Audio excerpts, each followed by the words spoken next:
We just wanted to welcome everyone to today's tech webinar. It is part of our ongoing series here at VLink Inc.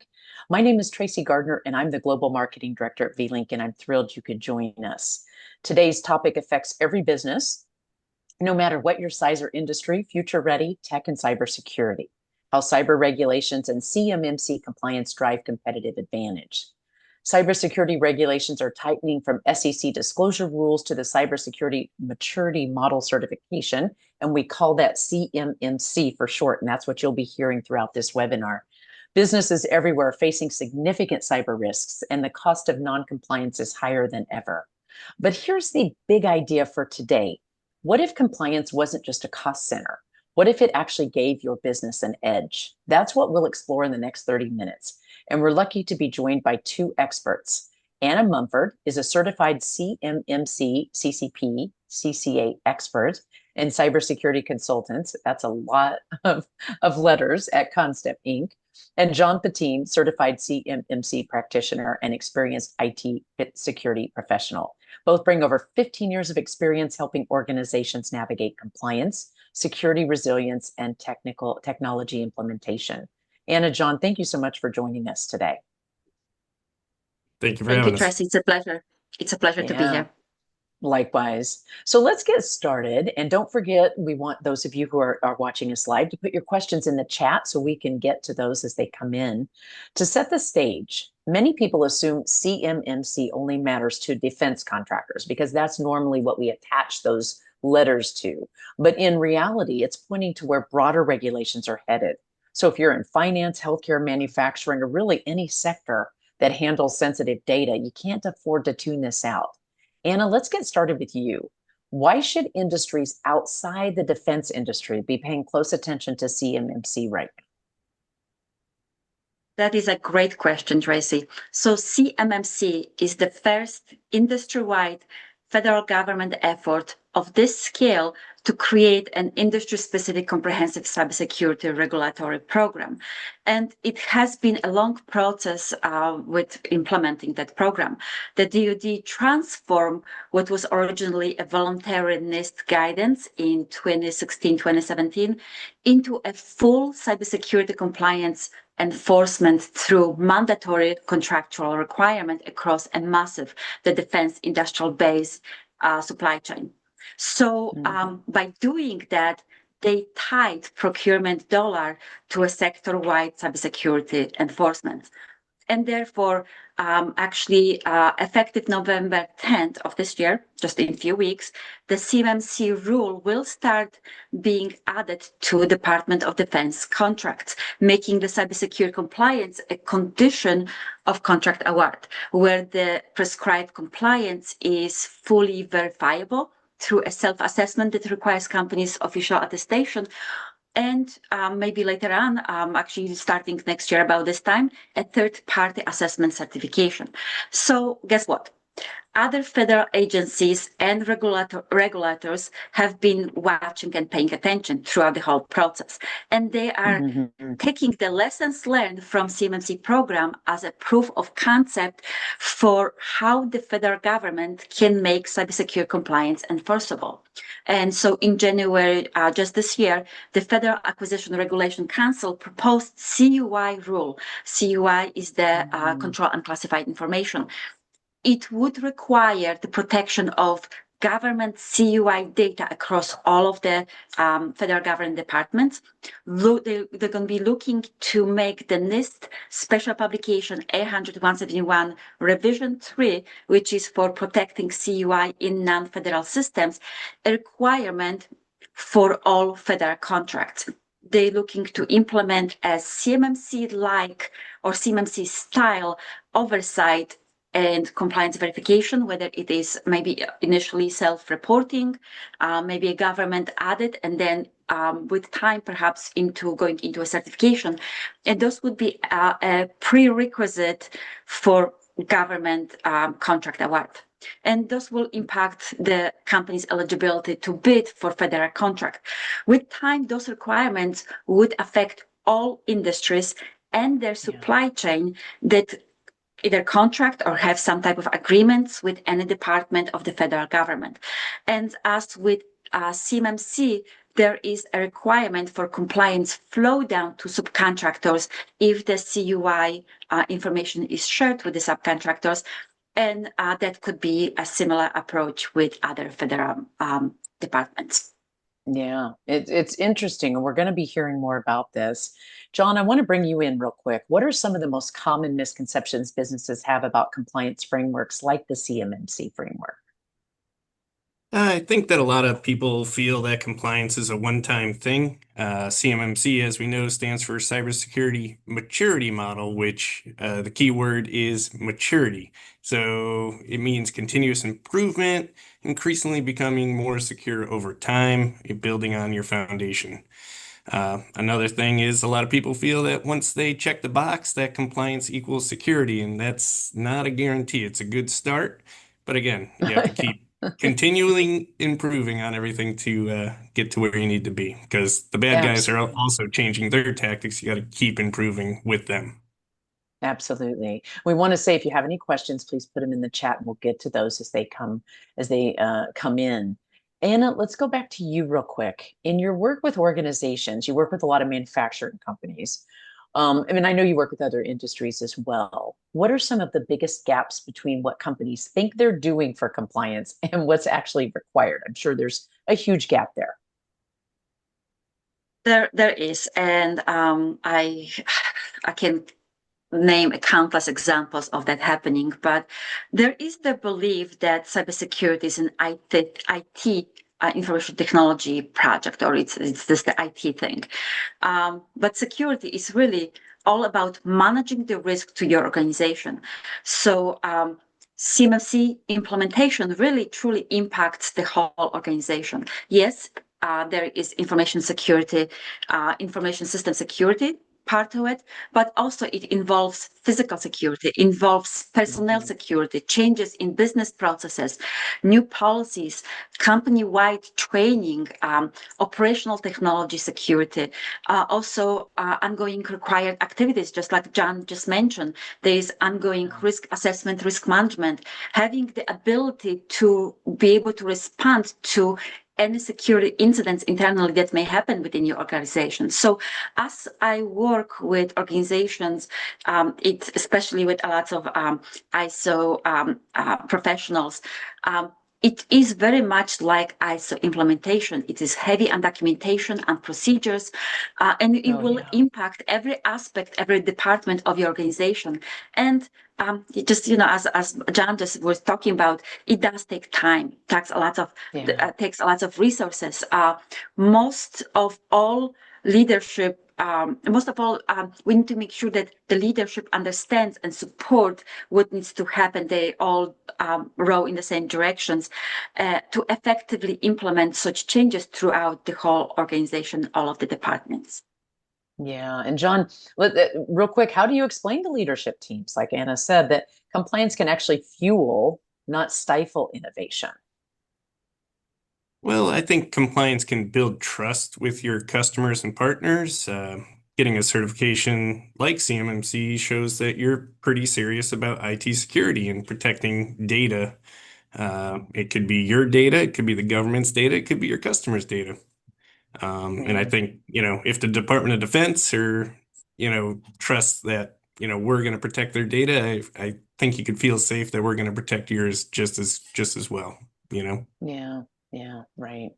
Well, and a quick reminder to all those in attendance, please put your questions in the chat and we'll get to them. But right now, I wanted to bring everybody in to kind of participate. We love audience participation. We kind of love to get your perspective. We're going to do a poll and we're going to put it up on the screen. And you guys can vote. What's your organization's biggest barrier to cybersecurity? Is it compliance? Is it cost of implementation? Is it lack of expertise or talent? Is it leadership buy-in, or is it complexity of requirements? So take a second and vote, and then we will show the results here in just a second. While we're showing this, John, what do you think the top answer is going to be? I know what my thought is. Well, I think cost is always a concern. You have to find the right balance between, the security you implement and what you actually need. The old tale is you don't buy a $200 lock for a $20 bicycle. So you got to find that right balance. You want enough to Exactly. protect what you need to protect, but not too much so it's overkill. So that's an important Exactly. piece. And Taryn, if we can throw Taryn's behind the scenes there, if we can throw the results up on the screen, just to show real quick.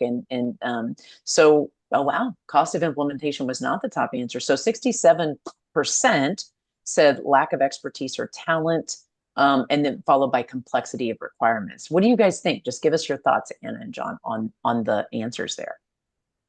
Surprising or not surprising? That's I'm not surprised.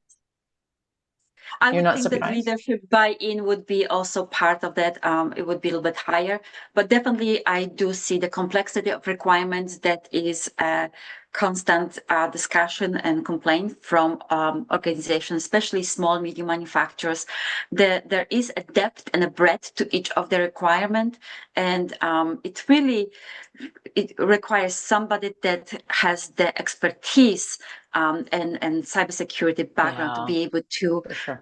dig into those practices and kind of explain, put it in a plain language to a business leadership to what needs to be implemented. What does it really mean and how it can be accomplished within your environment and with your risk tolerance. For sure. John, And what do you John, think? what's your reaction? Does it align with what you see in the field, John? Well, yeah, I guess that is true. You know, lack of expertise can be difficult, but luckily there's a lot of resources out there. There's a lot of good hands-on trainings. You could obviously pay for the training, and there's also free training on YouTube. And for whatever else, the complexity requirements, I mean, you could go to an expert like Anna, and she could help, Yeah, assist in making it simpler for you to figure out. for sure. Absolutely. And because it with all these things and all these regulations, things get tangled and people get confused. And I think that's what the Anna's trying to, sort out that confusion. And I think, that's what's so great and about having someone like you. Anna, let's get practical. If you were advising a mid-sized company today, what 3 steps should they take right now to prepare for future cyber requirements coming down the pike? Another great question. So in here, I would ask everyone, how do you as a business leader protect your company mission, your operations, your business growth, and reputation, as John just mentioned, which are important facts, because we have a pretty complex and deep threat landscape, especially when it comes to manufacturers, but as well any other critical businesses. So in here, there should be really 3 main goals for each organization. Protect your operations that support your organization's mission, protect your data, and be compliant with the regulations, whether they are federal, industry-specific, state regulations. So you can truly only accomplish all 3 of those goals by developing a security strategy using a top-down business approach, where the business needs, the business regulations, the mission guide the cybersecurity program. And in turn, that truly allows the leadership to make data-driven decisions, have full control over their resources, and be able to apply those resources to protect the critical assets within the organization. Unfortunately, in my experience, and in reality, really, security programs are often driven by vendor solutions or IT priorities that leave companies with security gaps or unaddressed vulnerabilities altogether. So I would like to actually give you a 5 steps, not 3, but I'm going to expand it to 5 steps or takeaway for building a successful cybersecurity program within your organization that would also cover compliance with any regulations. So let me take you very quickly through the 5 steps. The first steps would be identifying critical assets and the essential resources that support the business mission and the goals of the organization. So in here, you want to really, truly make a list. Put it in a list, write it down, all of those assets. And in here, think about categories like industrials and IT system, maybe critical information, what information it is, what is critical, what needs to be or what is regulated or need to be protected, and where it exists, right, where it's being stored, processed, transmitted. Think about the processes, the people. Think about your third-party vendors or your supply chain, right?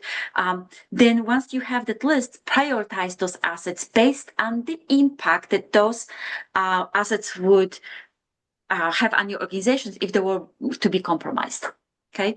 The second step is you want to look for vulnerabilities or potential threats to each of those critical assets, and then prioritize those security risks based on the impact to your organization. Again, if those assets were to be exploited, and now you have a list, you prioritized list, and you know where you need to start looking, where you have gaps, where you need to start paying attention, and where to put your resources towards.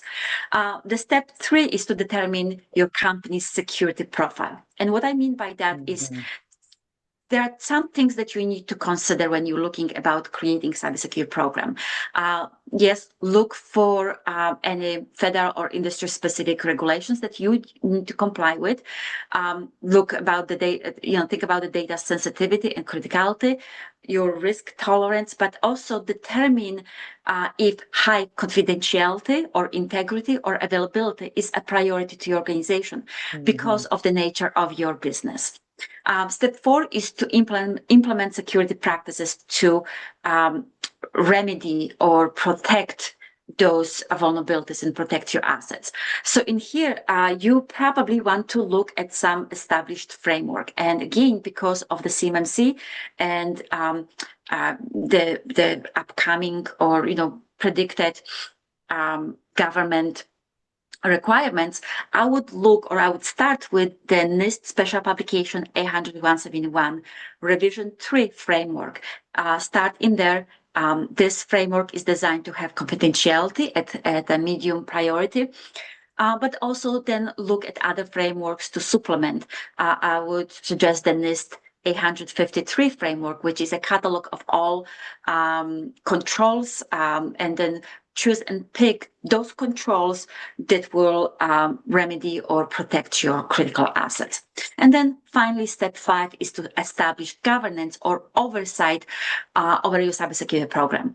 And it requires organizations to have an overarching strategy for risk management, for policies and procedures, for supply chain and vendor risk management, and actually defining the roles and responsibilities within your organization. So that should be very clear. So those are the basic steps I believe that organizations should take to, one, start building cybersecurity program, and also to prepare for future requirements.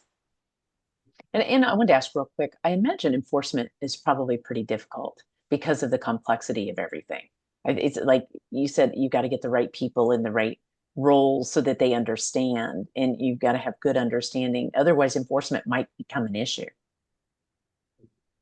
Right. As I mentioned, putting a cybersecurity program within the organization, there's so many different aspects, elements to it. To making sure that you have all of the elements, it takes time. Making sure that building your program with the right aspect, considering cybersecurity requirements, future, is very important. And so it is the enforcement. It is important. What I would like to kind of mention in here is that having a documentation. So yes, it's one thing to implement all of the requirements. Right. But actually have it documented so it's verifiable by a third party or external party. It's super important. So whether the party is cybersecurity insurance, or it is state governance, or maybe the court of law because you've been sued by an employee for, or you had a security incident that exposed that PII, or as I mentioned, industry or federal regulations, they will be looking for a verification through a proper documentation that you have all of those elements, everything implemented, and you have a fully developed, as John mentioned, the mature cybersecurity program within your organization. Yeah, important. John, let's pivot real quick and talk about culture. Some leaders see cybersecurity as strictly a technology issue, But do you find it's broader than that? Like, how does a company culture factor into building resilience? Well, I think nowadays everybody in the company needs to be considered part of the security team. That happens through really good training. You need to make sure that you can teach them, if you see a computer that's unlocked near you, go and lock it for the person. If you see a stranger walking in your building, you might want to ask them, why they're there. Why don't they have a visitor badge? Do they need a visitor badge? Just be nice. Try to get to know them, and Yeah. that's one way you can kind of stifle that. And then, of course, emails. We all get suspicious emails from time to time. If it's especially the context is weird and it's a person that you've dealt with before, you have other means of communication. You can give them a call on a phone number that you already talked to them on and just verify, especially if it's Yeah. something pretty sensitive like financial, anything like that. You don't want to send money to the wrong people. So, yeah. It seems like lately, John, what I'm getting when I get what I think is a suspicious email, I get an Excel sheet they want me to click on or a DocuSign. And I'm like, where's the docu? I mean, so you do need to be careful because some people are just clicking inadvertently. Yeah, yeah. And if you're not That can sure, be a problem. send it to the Yeah. IT guy. They can take a look and verify. Nothing's perfect, but if it just, you kind of get a gut feeling. And Yeah. even with my parents, I'm like, if you have to ask me, chances are you don't need to worry about that one. Right. It's a little bit different in a business situation because that could be an important email. So definitely ask the Yeah. IT guy. Definitely. Definitely. And can you share an example where compliance actually created a competitive advantage? Because I know that's one of the things that we're going to talk about in this webinar, helping people win customer trust or even new contracts. And before you start answering, just mention real quick, if anybody has questions, please put them in the chat. We have about 5-7 minutes left. So any example you can give us about a competitive advantage? Yes, actually, that's over the last 6 years as I've been working with small medium manufacturers and helping them prepare, actually first implement the NIST 800-171 framework and then prepare for the CMMC. All along this process, there were other regulations where the DoD have been putting a little bit more stricter verification process. So they were supposed to enter a score and SPRS into SPRS database, the supply performance risk database, where they would prove that they have performed an assessment and working towards compliance. So I could cite a countless examples where the organizations have not fulfilled those requirements, those interim requirements, and they have lost contracts. They were not able to bid on contracts, or the contracts have been withheld because they did not have, and they were scrambling and trying to catch up. And it's never a good idea when you're trying to catch up, especially when it is so impactful to your business. But so at this point, the CMMC is here. It's coming out on November 10, and everybody is working towards. So at this point, it is not as much advantage, but if you're not compliant, you just gonna lose the work. That's the DoD supply chain. However, when it comes to other federal departments and the subcontractors within those supply chains, at this point, because it's still early, I would say that early compliance will create a competitive advantage for those organizations, because just like with the DoD supply chain, there's going to be a reshuffle. There's going to be some organization that will not become compliant, or they have decided not to pursue CMMC, and they will lose all of that work, which will be a gain for other organizations. Therefore, if you right now have the knowledge and understanding that the CMMC like cybersecurity compliance regulations are coming, or it's on the path of getting there. If you start working on your CMC implementing cybersecurity program, that will become a competitive advantage, because now you can show you compliant. You will be a preferred vendor for that particular type of work. Build that foundation early. And we do have a question in it, John. Feel free, either one of you, to answer it. What security technologies and tools would you recommend for organizations at different CMMC levels to achieve compliance? What security technologies and tools would you recommend for organizations at different levels to achieve compliance?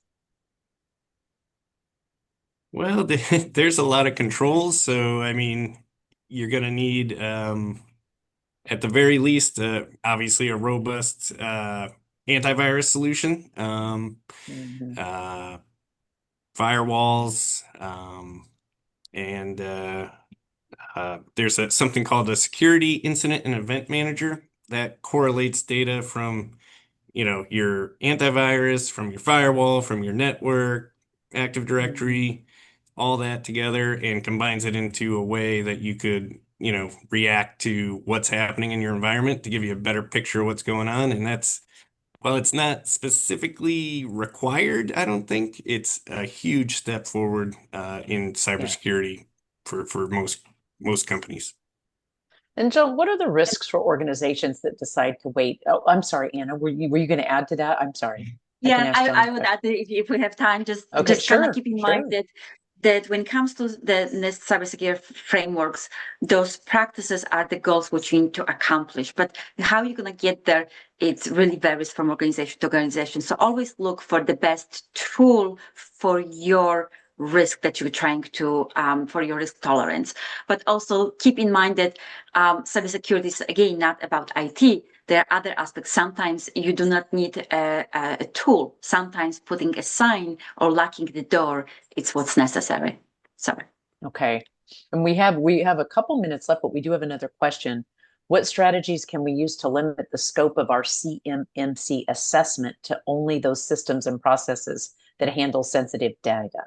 So what strategies can we use to limit the scope of our CMMC assessment to only those systems and processes that handle sensitive data? Either one of you can take it. You want me to take this, John? Or do you want to try? Yeah, I'll give it a shot. So, CMMC specifically is regarding data, controlled unclassified information. So wherever that goes, it needs to be secured to those 110 controls by the NIST 800-171. So if you could limit where that goes, if it goes to only this files, if you have multiple companies, it only goes to this building, if it only goes to this computer, this room, if you could limit it down, the scope, that way, that will make your job a lot easier. You're doing the whole company, even if it's a small company, 100 people, it's still a lot of people you got to Yeah. control. So if you could limit it down to two people, two computers, two Yeah. rooms, it'll make your job easier. Absolutely. Well, we're out of time, believe it or not. Fantastic insights from both of you. Any last things you guys want to say before we kind of wrap it all up?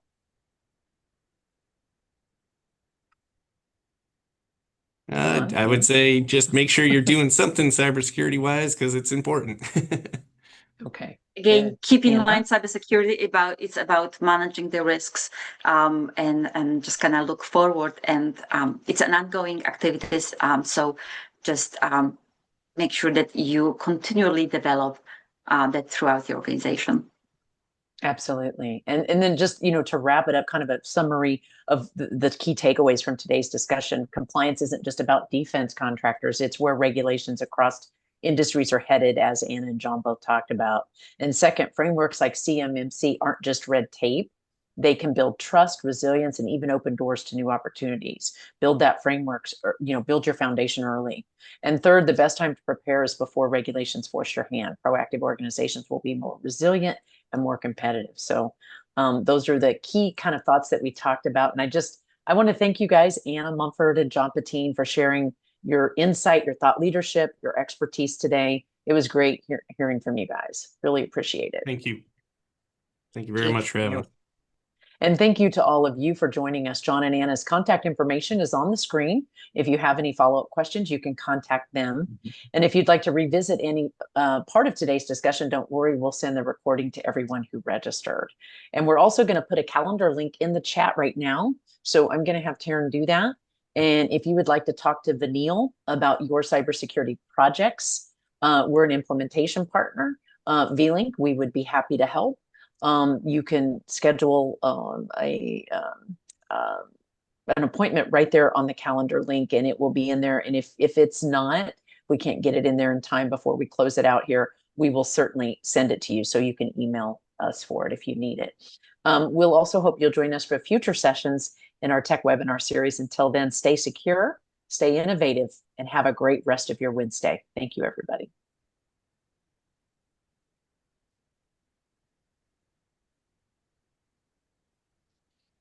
So the links in the chat there, and Anna and John, thank you so much. You guys were great. We'll see you guys on the other side. Thank you. Yeah, thank you. Thank you. Bye-bye. Bye-bye.